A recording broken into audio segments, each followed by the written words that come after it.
Bienvenue à Montpellier, seule ville française sélectionnée par le New York Times parmi 45 lieux à découvrir sur la planète.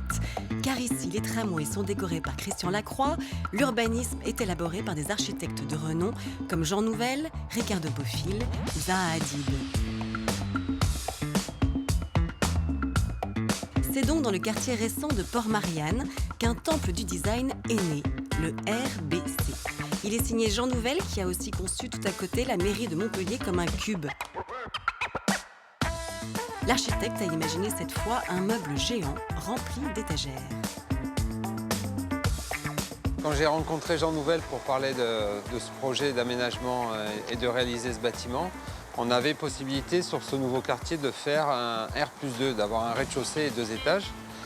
Et lorsqu'on a fait la première réunion, il est arrivé avec un projet, il est arrivé avec une petite maquette en plexi. Et il m'a dit, voilà, le lieu fera 9 étages. 9 plateaux flottants sur fond gris monochrome où du mobilier design est exposé à la vente.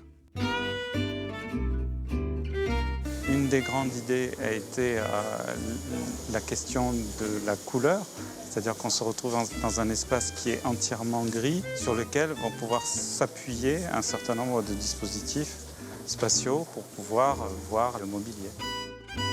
En guise de mur, une maille géante comme un filet de bateau ouvre l'espace en transparence. Avec 18 terrasses, le design s'expose aussi à l'extérieur. L'idée de Jean Nouvel, c'était d'avoir un lieu avec un seul volume, donc avec une visibilité sur tous les plateaux. Le principe, les escaliers donnent envie de passer d'un niveau à l'autre. Tous les plateaux sont dédiés aux 15 plus grands éditeurs de design, comme Cartel, B&B Italia ou Vitra, avec des jeunes créateurs, des best-of de Laviani ou Philippe Starck, mais aussi des pièces rares de collection.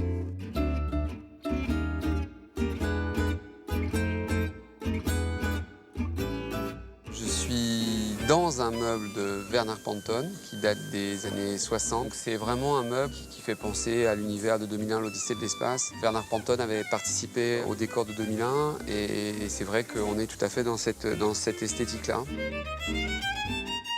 La lumière naturelle descend du toit. Pas de fenêtres traditionnelles mais de longues embrasures rectangulaires. Donc l'idée, c'est de faire comme un cadrage de cinéma, où on offre la possibilité de voir le paysage quasiment à 360 degrés à travers une grande fenêtre horizontale. Avec son restaurant gastronomique et sa librairie pointue où sont invités les designers, le RBC incite à voir, goûter, écouter et découvrir. Par les revues et par les publications, on peut amener des nouvelles tendances, on peut présenter des nouveaux acteurs dans le design, dans l'architecture.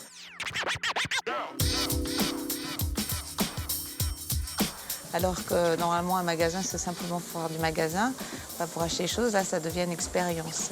Et plus seulement un endroit où on achète, où on expérimente l'art contemporain, les meubles contemporains. Une expérience qui se déroule aussi au restaurant Mia, où les chaises et les tables sont signées Jean Nouvel. Côté cuisine, le chef, ancien élève de Pierre Gagnère, a officié au Sketch de Londres dédié à l'Art and Food et au Mandarin Oriental de Las Vegas.